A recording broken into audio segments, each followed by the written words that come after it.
निवडणुकीमध्ये गाफील राहिलो तर कार्यक्रम लागतो. डॉक्टर सुजय विखे पाटील. वांबोरीमध्ये भाजपा महायुतीची बैठक, नागरिकांचा उत्स्फूर्त प्रतिसाद. अक्षय कर्डिले यांना मोठ्या मताधिक्यानं निवडून देण्याचा निर्धार. राहुरी पाथर्डी नगर विधानसभा पोटनिवडणुकीसाठी भाजप महायुतीचे उमेदवार अक्षय कर्डिले यांच्या प्रचारार्थ वांबोरी इथं माजी खासदार डॉक्टर सुजय विखे पाटील यांच्या प्रमुख उपस्थितीमध्ये बैठक उत्साहामध्ये पार पडली.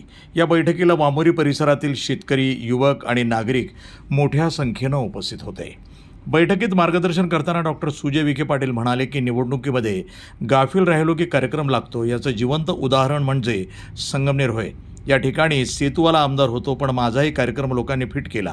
त्या निवडणुकीमध्ये कार्यकर्त्यांनी प्रामाणिकपणे काम केलं, मात्र जनता ऐकायला तयार नव्हती. ते पुढे म्हणाले की त्या निवडणुकीमध्ये हिरा निवडून आला. तो इतका तेजस्वी आहे की जिल्ह्यातील कुठल्याही प्रकरणामध्ये त्याचं नाव येतं. आता खरातील प्रकरणातही त्याचं नाव दिसतंय. मला पाडलं नसतं तर मी संगमनेर, नेवासा, पारनेर या विधानसभा निवडणुकीमध्ये गेलो नसतो. मला पाडण्यासाठी मोठं रिंगण लावलं गेलं आणि ते यशस्वी झालं. आपल्या खासदारकीच्या काळातील कामांचा उल्लेख करत ते म्हणाले की माजी खासदार असताना लोकांनी मला मोठं प्रेम दिलं. त्यामागचं कारण म्हणजे विकासाची कामं. वांबोरी परिसराच्या विकासाबाबत त्यांनी सांगितले की येथील युवकांसाठी क्रीडा संकुल उभारण्यात येणार असून या माध्यमातून चांगले खेळाडू तयार होतील. वांबोरी चारी टप्पा 1चं नूतनीकरण पूर्ण झालं असून टप्पा 2चं कामही मार्गी लावलं जाणार आहे. तसंच वांबोरी येथील जुनी शासकीय चारी सुरू करण्यासाठी प्रयत्न केले जातील. या भागातील शेती सिंचनाखाली आणण्याचंही नियोजन आहे. ते पुढे म्हणाले की आम्ही खोटं आश्वासन देत नाही. गेली 40 वर्ष साकळाई पाणी योजना होणार असं सांगितलं जात होतं, मात्र ते काम आम्ही पूर्ण केलं. पाणी हे नागरिकांचं मत परिवर्तन घडवतं. पुढील 50 वर्ष नगर समृद्ध राहील. राजकीय परिस्थितीवर भाष्य करताना ते म्हणाले की राहुरी तालुक्याला विकासाच्या दृष्टीनं पुढं न्यायचं आहे. माजी मंत्री प्राजक्त तनपुरे यांनी निवडणूक न लढवण्याचा घेतलेला निर्णय हा सकारात्मक आहे. त्याबद्दल त्यांचे आभार. चिंता मला फक्त मतदान किती होते याचीच आहे. ते होणारं मतदान आपल्यालाच होणार आहे. आणि आता भाजपाबद्दल मी काही सांगितलं पाहिजे असं काही सगळे भाजपाचे नेते जुने जाणते सगळे. मग आमचे शिंदे नाना आहे, प्रमोद गांधले, विक्रम कांबे. पूर्वी आता आम्ही यांना नावं ठेवायचो. आमचा नाना एकटाच खेळायचा कामगिरी म्हणून. आणि आता त्यांना संगत मिळाली की आहे बाकी बिचारे हटके तुटके कार्यकर्ते पण अजूनही किती त्यांनी सत्तेसाठी काही कोणाला सोडलं नाही, पक्ष सोडला नाही. खरं म्हणजे या पक्षामध्ये आता दिल्लीपासून गल्लीपर्यंत भाजपची सत्ता आहे. या लोकांचा विचार झाला पाहिजे. माझा विचार तर तुम्ही करतालच सगळी सांगितल्याप्रमाणे. आणि कार्यकर्त्यांच्या माहितीसाठी सांगतो, तुम्ही कोणीही स्वर्गीय बाळासाहेब विखे पाटलांच्याकडे कधी गेला होता का? मला काही पद्य म्हणून सांगायला. 1982 पासून 90 पर्यंत जिल्हा परिषदेमध्ये मी सभापती राहिलो बांधकाम समितीचा. त्यांच्याकडून गेलो. कोण आलं होतं शिष्टमंडळात? कोण गेलं होतं? तुम्ही गेले होते? तुम्ही विरोधी होते याला. सुभाष पाटलाला काही दिलं पाहिजे हे विखेंना सांगायची गरज नाही. आणि विखेंकडून काही मिळालं पाहिजे ही सुभाष पाटलाला अपेक्षा नाही.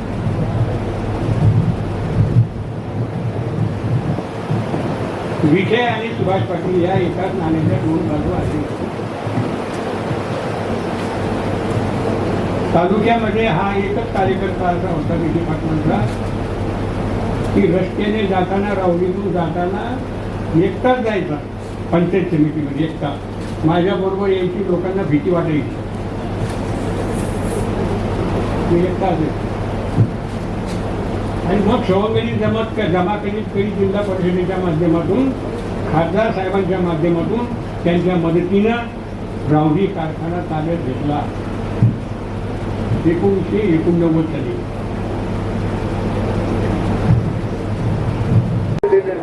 जास्तीत जास्त मताने आपल्याला निवडून द्यायचं आहे. आणि मला असं वाटतं की माझा अंदाज असा आहे, कर्डिले साहेबांचे चिरंजीव अक्षय दादा कर्डिले कमीत कमी 70,000च्या पुढे फरकाने निवडून येतील. किती? 70,000च्या फरकाने निवडून येतील. कारण याला कारण असं आहे प्राजक्त दादा तनपुरी जे परफेक्ट 30,000 मध्ये राहुरी तालुक्यामधले. त्याचं एक उदाहरण सांगतो की रोहिदास कर्डिले म्हणून तिकीट मागायला गेले शरद पवाराकडे. तर शरद पवारांच्या असं सांगितलं की तो तुझ्याकडे किती मत आहे. प्राजक्त तनपुऱ्याकडे म्हणे परफेक्ट 30,000 मत आहेत. किती प्रोजेक्ट आहे त्यामुळे तिकीट त्यांना द्यावं लागेल. तर तेव्हा हे जे 30,000 मतं आहेत आता हे आपल्या अक्षय दादा कर्डिले साहेबांना मिळणार आहे. राहुरी तालुक्यातले बाकीचे सोडून द्या. राहुरी तालुक्यातले जे 30,000 परफेक्ट प्राजक्त तनपुरीचे मतं आहे ते आपल्या पाठीमागे उभं राहणार आहे. ते बाकीच्या भागात बोलणार आहे ना फारसे नगर तालुक्यात आणि पाथर्डी तालुक्यात. पण राहुरी तालुक्यामध्ये तुम्हाला एक कोटी झालेली दिसत आणि अक्षय दादा कर्डिले कमीत कमी 70,000 मतांनी निवडून यायला पाहिजे. कमीत कमी असा माझा अंदाज आहे. माझा अंदाज कधी चुकत नाही. तुम्हाला आता कोपरगावची माहिती आहे का. अमित कोल्हे आपलं अमित कोल्हे आणि जेव्हा सेंट्राईज केलं अमित कोल्हेंना मुख्यमंत्र्यांनी हा 880 मतांनी निवडून आले. शंकरराव काळे पोरग काय नाव त्याचं आत्मशोध काळे 880 मतांनी निवडून आला. तोच ज्या वेळेस कोल्हे घरानं त्यांनी मॅनेज केलं मुख्यमंत्र्यांनी तर तेच आशुतोष काळे 1,00,000 मतांनी निवडून आले. 1,00,000. आणि तीच परिस्थिती आपल्याला या राहुरी मतदारसंघामध्ये तीच परिस्थिती राहुरी मतदारसंघात होणार आहे. दोन्ही मतं एकत्रित होऊन अक्षयदादा कर्डिले माझ्या अंदाजाप्रमाणे कमीत कमी 70,000 मतांनी निवडून यायला पाहिजे असं मत आहे. माझं मत आहे. तेव्हा मित्र येत्या इलेक्शनमध्ये आपण आपल्या मतदारसंघामध्ये आपल्या वाराडामध्ये राहुरीतील अनेक वर्षांचा संघर्ष आता थांबलाय. संघर्षातून अर्थकारण वाढतं पण विकास होत नाही. ते पुढे म्हणाले की स्वर्गीय आमदार शिवाजीराव कर्डिले यांनी राहुरी तालुक्यामध्ये मोठ्या प्रमाणावर विकास कामं केली. त्या कामांची परतफेड करण्याची जबाबदारी आपली आहे. आपला पक्ष 1 नंबरचा असून अक्षय कर्डिले यांना 1 नंबरनंच आमदार करायचे.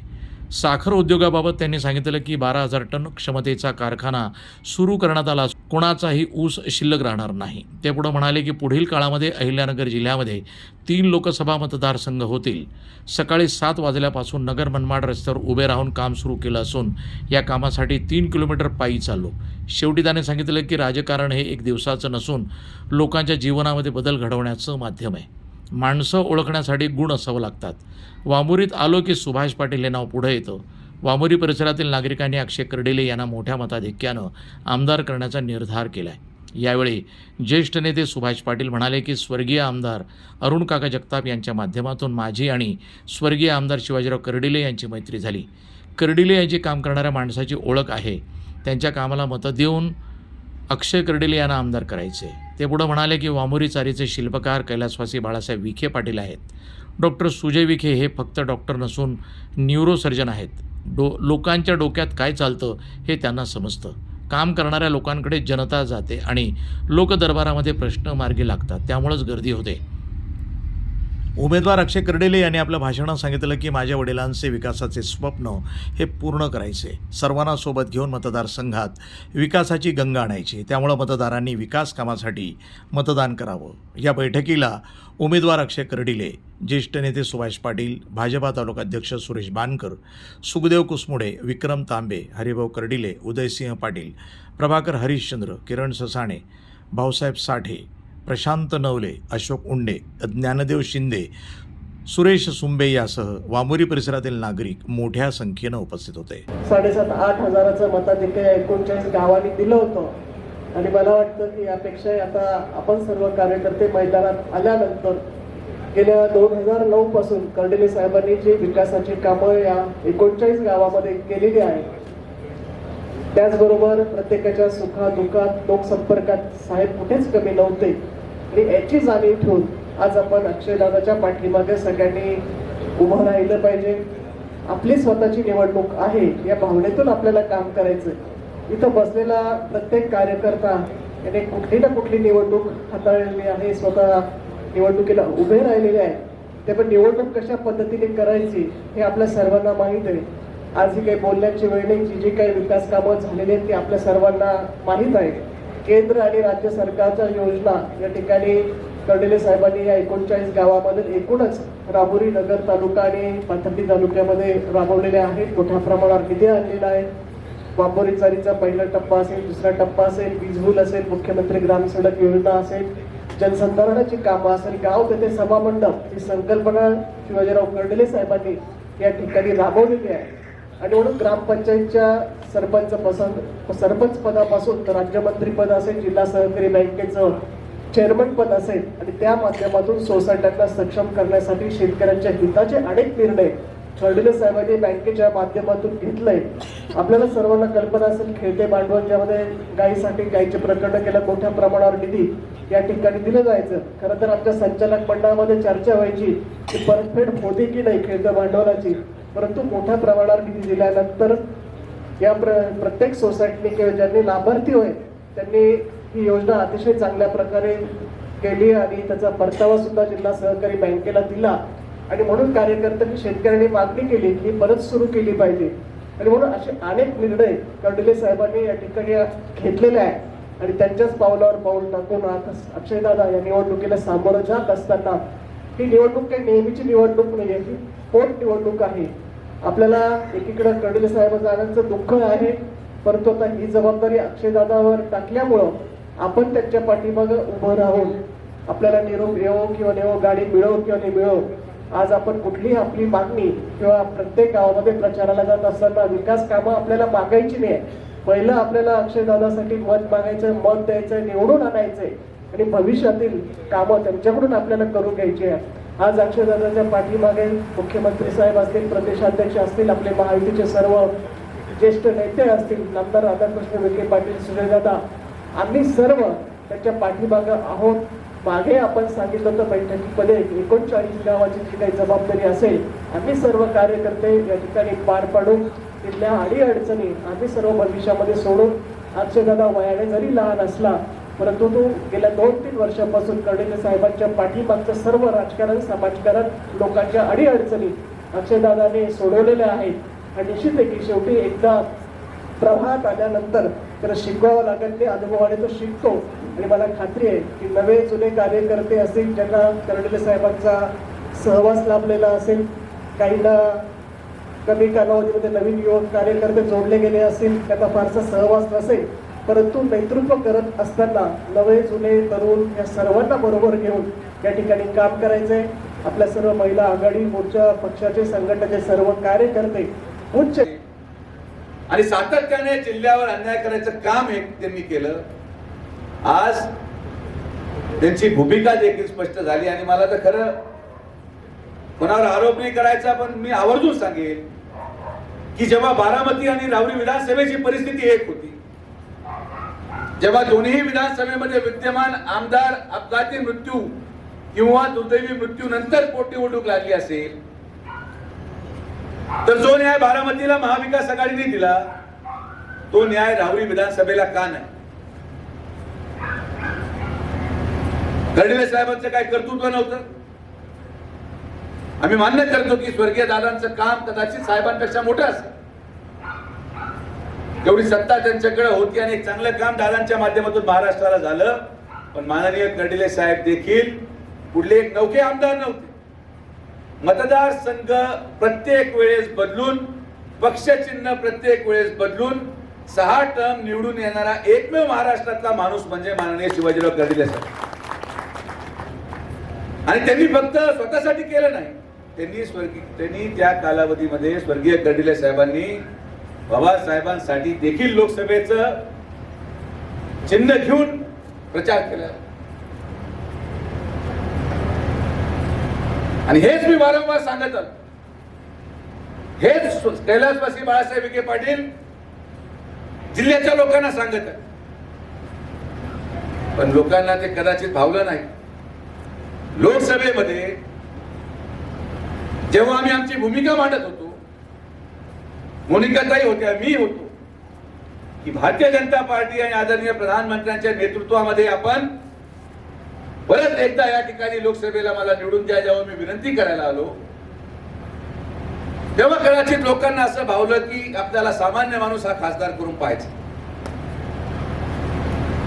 प्रचंड लाट की श्रीमंताचा नको, आपल्या मधला करू, जो चपला घालतो जो बनियान घालून फरशीवर झोपतो, जो गोण्यांवर बसून जेवतो, जो कोविडच्या कालावधीमध्ये स्वतः त्या औषधाचा डब्बा खांद्यावर घेऊन औषध मारतो, जो पूर आल्यावर स्वतः फावडा घेऊन माती काढतो, आम्हाला असा खासदार पाहिजे. आम्हाला असं नको जो वांबोरी चारीचे पाणी प्रत्येक गावात जावं म्हणून 100 कर्मचारी देऊन ते पाणी पोच करतो. आम्हाला असा माणूस नको जो 10-15 वर्ष रखडलेला नॅशनल हायवे 222 नगर पातळीचा रस्ता जो 10 वर्ष कोणाला जमला नाही तो पूर्ण करतो, असा माणूस नको. आम्हाला असा माणूस नको जो वृद्धेश्वर देवस्थानच्या विकासासाठी पर्यटन मधून आमदार मुरलीधरांच्या सहकार्याने आणि कर्डिले साहेबांच्या सहकार्याने 1 कोटी रुपये खर्च करून भक्त निवासाचं निर्माण करतो. आम्हाला एक असा खासदार नको जो या वांबोरी चारी टप्पा 1 क्रमांकाचं पाणी पोहोचत नाही म्हणून तिथल्या मोटरी बदलल्या जाव्यात म्हणून 15 कोटी रुपयाचा प्रस्ताव टाकून मंजूर करतो. आम्हाला पाहिजे जो ऍक्टिंग करेल, आम्हाला पाहिजे तो सामान्य होण्याचं ढोंग करेल. आणि आता पहा, तालुक्याने आणि जिल्ह्याने निवडून दिलेला कार्यक्षम खासदार मागच्या 1.5 वर्षामध्ये बातम्यांमध्ये सगळीकडे झळकतो. त्याचे कार्य त्याचे होत गाडी गरम होते. त्याचं कार्य काय अभूतपूर्व 1.5 वर्ष लोकांच्या जनसामान्याच्या मतदानाची किंमत काय मोजावी लागली की प्रत्येक ठिकाणी मागच्या 1.5 वर्षामध्ये आपण नाव पाहिलं असेल तर सिस्पे घोटाळा झाला तरी तोच व्यक्ती, पुढे भ्रष्टाचार झाला तरी तोच व्यक्ती, अहिल्यानगर शहरामध्ये महिलेचा विनयभंगाचा प्रसंग आला तरी त्यांच्याच पक्षाचे नेते. आणि आता लेटेस्ट संबंध नसला पाहिजे पण आमच्या शिर्डीमध्ये तिकडे त्या ठिकाणी कॅप्टन खरात तरी हेच तिथं. म्हणजे असं एकही वादग्रस्त विषय या जिल्ह्यामध्ये झाला नाही तिथं या जिल्ह्याच्या निवडून गेलेला खासदार दिसला नाही. 1.5 वर्ष झालं हो कुठे पाटील. वांबोरी चारीचं पाणी कुठं पोहोचलंय पाहायला कोणी आलं नाही. आणि कर्डिले साहेबांनी तर मला फोन लावायची सुद्धा हिंमत केली नाही. अगोदर साहेब आवर्जून जेव्हा आमदार नव्हते तेव्हा म्हणायचे डॉक्टर हे काही करा तुम्ही कारखान्याचे लोक लावा हे पाणी पोहोचत नाही. भाषण व्हायचे की 30 गाव आणि मडीपर्यंत पाणी पोहोचू शकत नाही, लाईन मध्ये फॉल्ट आहे. आता आमचे काशीनाथ पाटीलच जोरदार आवाज उठवायचे नाही मडीपर्यंत पाणी पोहोचू शकत नाही, पोहोचून दाखवा. खासदारकीला शब्द दिला, लोक लावले, मडीला पाणी ताईंच्या आणि साहेबांच्या सहकार्याने आपण खासदार झाल्यावर पहिल्याच आवर्तनामध्ये काढलं. पहिल्याच आवर्तनामध्ये. कारण की मी या गोष्टीमध्ये विश्वास ठेवत होतो की आपल्या कामाची पावती आपल्याला मिळेल. जे बिरीगण काही काम करत नसल्यावर देखील 2,500 मताधिक्याला होतं ते वांबोरीचं पाणी बऱ्यापैकी नियोजन केल्यावर 250 मतांनी मागे आलं. याचा अर्थ असा की काम केल्याने त्याचा दुष्परिणाम मला प्रचंड झाला कुठे कुठे. आणि मी कोणाला राग धरत नाही. तुम्ही उलट तुम्ही म्हणजे आता या मंडपामध्ये 10% खिलाडी असतील ज्यांनी माझ्या विरोधात काम केलं, काय हरकत नाही. माझी निवडणूक तर नाही आणि माझी हौस झाली. तुम्ही ना मला पाडलं असतं ना मला संगमनेरला जायला जमलं असतं ना मी पारनेरला गेलो असतो. उलट तुम्ही माझं नाव या महाराष्ट्रामध्ये जेवढे लोक खासदार सुजय विखेला ओळखत नव्हते तेवढे माझे खासदार सुजय विखेला आज महाराष्ट्रामध्ये ओळखायला लागले. हे सगळे या ठिकाणी तुमचे आशीर्वाद आहे. कधी आमचे असे अधुरे स्वप्न पूर्ण झाले असते. आणि म्हणून निवडणुकीमध्ये कोण उभा आहे, कोण आरोप प्रत्यारोप करतं, कुठलीही निवडणुकी गांभीर्यानेच घ्यायला हवी. असं कोणीही नाही जो पराजित होऊ शकत नाही. जो व्यक्ती स्वतःला अपराजित समजतो, कदाचित जो व्यक्ती स्वतःला कदाचित महाराष्ट्राचा मुख्यमंत्री म्हणून पाहत होता त्याला एका सेतू कार्यालयवाल्याने पाडलं. महाराष्ट्राच्या मुख्यमंत्र्याला. आणि म्हणून मला सांगायचं एकच आहे की आपल्याला गाफील राहायचं नाही. कार्यकर्त्यांनी भावनेत अजिबात राहू नये. की निवडणूक नाहीये, निवडणूक खरंच आहे का, समोर कोणीच नाहीये. आपलं ते कामच नाहीये. कोण समोर आहे कोण नाहीये, काय झालंय काय नाही, हा चर्चेचा विषय असू शकत नाही. आपलं काम आहे की स्वर्गीय कर्डिले साहेबांनी दिलेलं योगदान, स्वर्गीय कर्डिले साहेबांनी केलेला त्याग आणि या परिसराचा केलेला विकास हा आपल्याला अक्षयला मताधिक्याच्या स्वरूपाने येत्या 23 तारखेला मतदान टाकून जेव्हा 4 तारखेला मतपेट्या उघडतील, जर आपला भारतीय जनता पार्टी पक्ष देशामधला 1 नंबरचा पक्ष आहे, जर आपला भारतीय जनता पार्टी महाराष्ट्रामधला 1 नंबरचा पक्ष आहे, तर आपला उमेदवार भारतीय जनता पार्टीचा हा महाराष्ट्रामधला 1 नंबरच्या मताधिक्यानेच निवडून आला पाहिजे. या संकल्पनेतून आपल्याला काम करायचं, या ताकदीने आपल्याला काम करायचं. आणि जेव्हा आपण या संकल्पनेतून पुढे जाऊ तेव्हा खरं आपल्याला आपल्या भागाचा विकास करायला सुरुवात. कुठे पाटील तुम्ही टप्प्या 3 ची मागणी केली, पहिला माझा टप्पा 1 आणि टप्प्या 2 चे मत मला पडू द्या. खरं म्हणे का ते बरोबर आहे. तुमची नंतर निवडणूक माझ्या अगोदर लागणार. हे टप्पे पाडता पाडता माझ्या मताचे टप्पे लागून गेले. प्रतिनिधी मोहसिन शेख, न्यूज टुडे 24, अहिल्यानगर.